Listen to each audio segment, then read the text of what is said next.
Hi, this is Rubel from Tech Review. Today I'm going to show you how to fix the error the adapter requires an IP address or cannot rename this connection. A connection with the name you specified already exists. Specify a different name to resolve this. Click on the Start menu, type cmd. When the command prompt appears, right click on it, click on Run as Administrator, click on Yes. Once the command prompt opens, copy and paste the commands provided in the description below.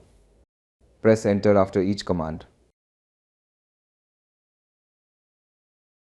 From the top bar, click on View. From this drop-down menu, click on Show Hidden Devices.